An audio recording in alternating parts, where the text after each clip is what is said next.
Today we're going to talk about transformations. Okay. Let's say I had the graph y equals, let's do x squared. Okay. That's going to look like a parabola that opens up, centered at the origin. What is, actually, let's do this in function form. It'll make a little bit more sense to you. F of x. What does f of x plus 1 look like in the equation? Well, what would the equation the formula actually be? X plus 1 with the squared around it. Okay. Now, how does that move? To the left one. Okay, so I take this original parabola here, and I'm going to slide it to the left one. How did I know it went left or right and not up or down? Inside. It actually hit the x. So when you look at the function f of x is the actual squaring of the x. So you sort of have a y value and an x value. The x value is right here, and this is the y value. And you have to distinguish between, does the change happen to the x, or does it happen to the f of x, which is also the y? And in this case, the 1 is attached to the x. And anything that happens to x works backwards. Does that make sense? So x plus 1 is going to change the horizontal movement, and the plus 1 you would think would go to the right one, but it actually goes left one. Okay. What if I had f of x minus 1, like that? What's the equation there? It would be x squared minus 1. What effect does that have on the graph? It moves it down 1. This is the y value, so I'm altering the y value by subtracting 1, which is just going to grab the graph and shift it straight down 1 unit. So this graph moves down 1. Okay. What about this? F of negative x.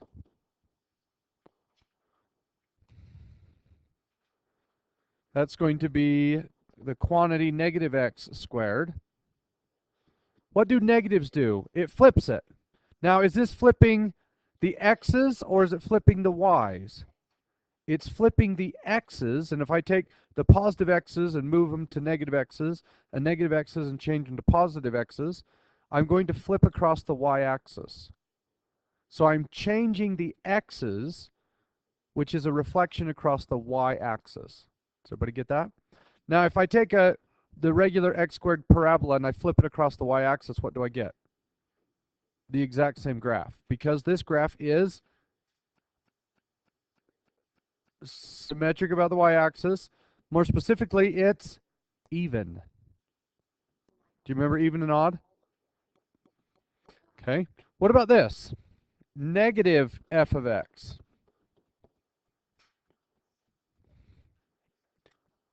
So the equation or the formula is negative x squared. Are those different?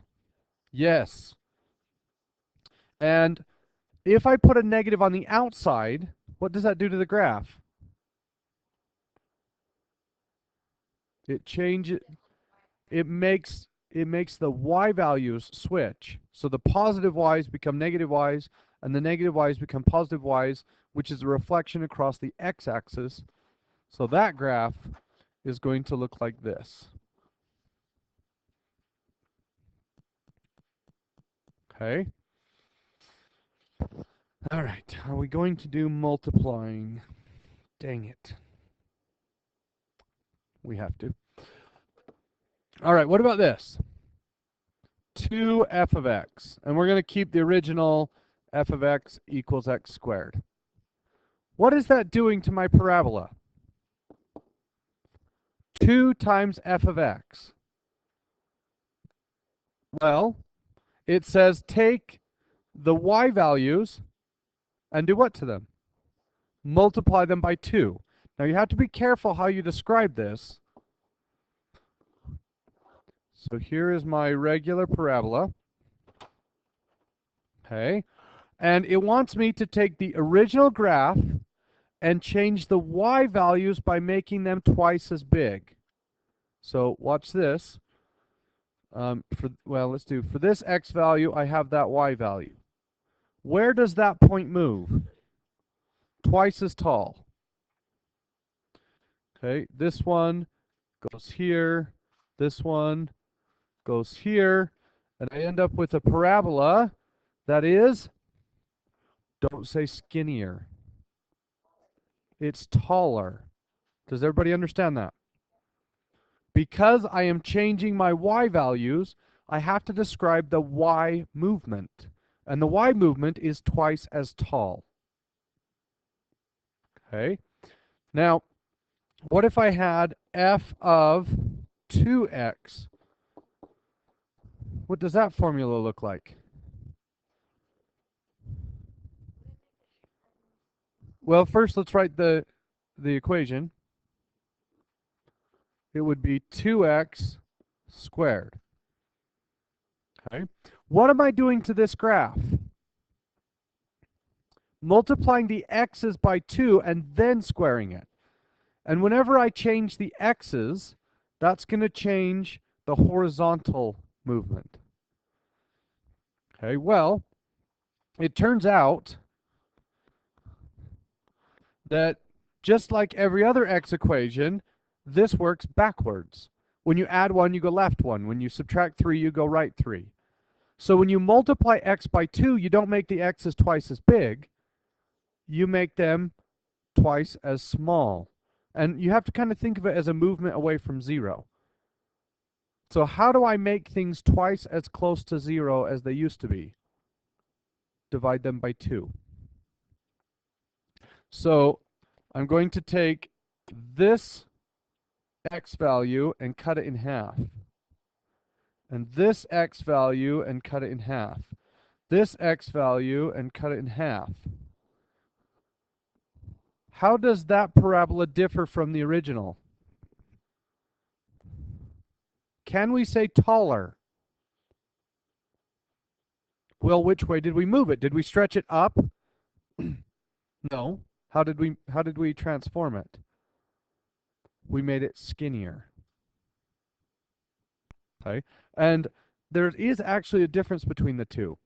So this one, we made it twice as tall because we are changing the y values. This one, we're making it twice as skinny because we're changing the x values. Now, is twice as tall the exact same graph as twice as skinny? Well, let's look. I don't have my calculator turned on, but I'll grab it. Yeah. So pull out your calculators.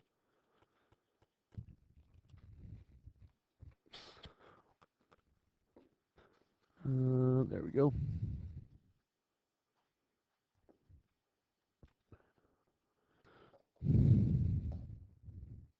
And go ahead and graph 2x squared and then the quantity 2x squared. Something's wrong with my calculator. Oh, there we go.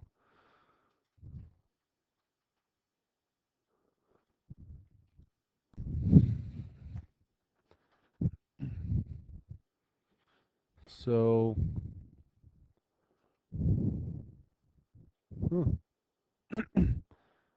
apparently my calculator had a long weekend too.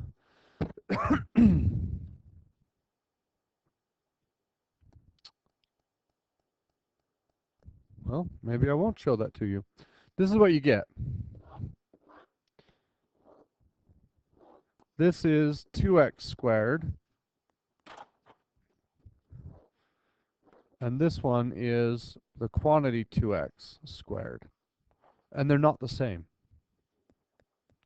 So making something twice as tall is not the same as making it twice as skinny. Every once in a while you'll run into a graph where that's true, but there are very, very few where that is actually true. Huh, I really did kill this. Oh, there we go. Okay. So, Look at page 192. Let's do some of the odds, or some of the evens. If we had the function y equals the absolute value of x and we wanted to shift 4 units to the left, what would that be? I'm just going to do the evens for a minute. So number 2.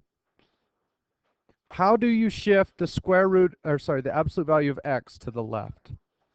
It would be x plus 4. Okay. How would I reflect it across the x-axis?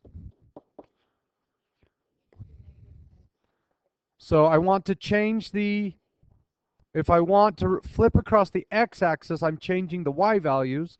To change the y values, I put the negative outside. Like that? Yes.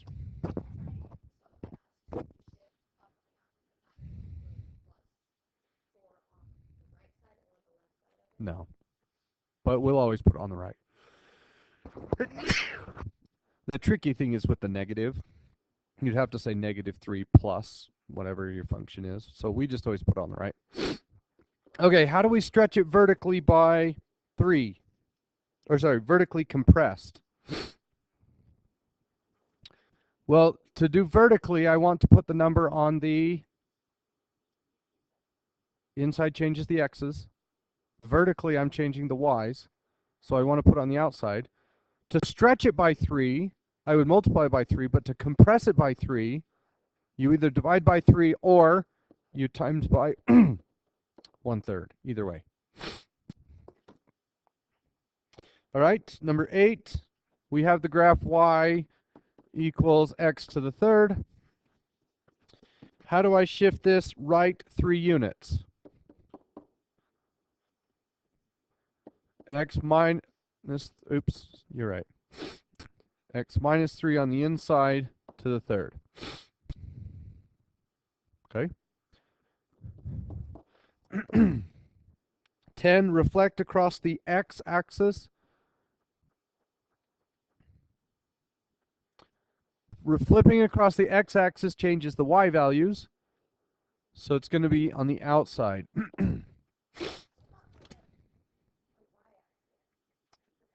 On the inside. But on this graph, it doesn't matter. It's the same thing. So this graph right here,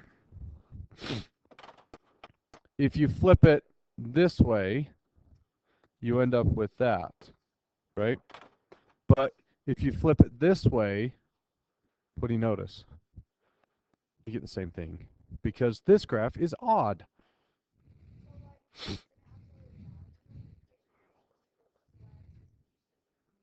Nope, inside. Yeah. Okay. All right, look at number 14.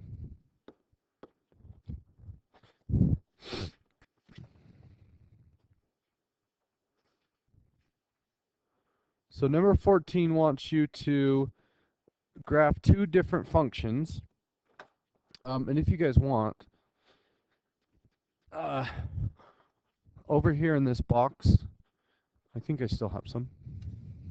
Oh yeah, I have lots.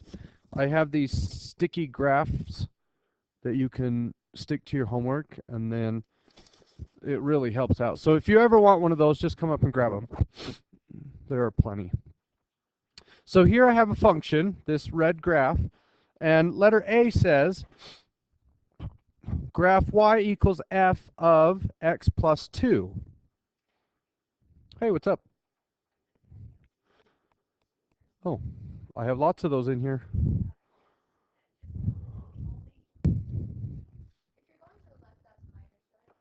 No. So remember, everything on the x-axis works backwards. This says x plus 2, so we're going to move left. I take every one of these points and move it 2 units to the left. And then I can redraw the function like that. Okay? What about this graph here? How does that change? Up 2.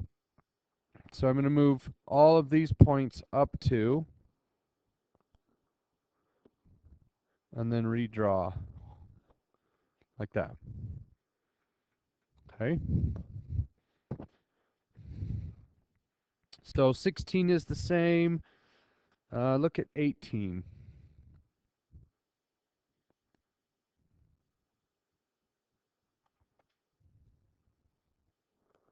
Whoa. I'll get it eventually. There we go. Okay, A says negative f of x. What does that do? Takes every y value and turns it into the opposite y value. So what happens to 0, 0? Nothing. What happens to the point 1, 2? It turns into 1, negative 2. And then this one doesn't move. And then 3, negative 2 turns into 3, positive 2. And that is my A answer. Okay. What about B? What's going to happen there? Well, this point doesn't move. And then this point, which is 1, positive 2, turns into negative 1, positive 2. And then this one. And then this one. And then this one. Like that. Okay. And then what about 24? This is a little bit tricky.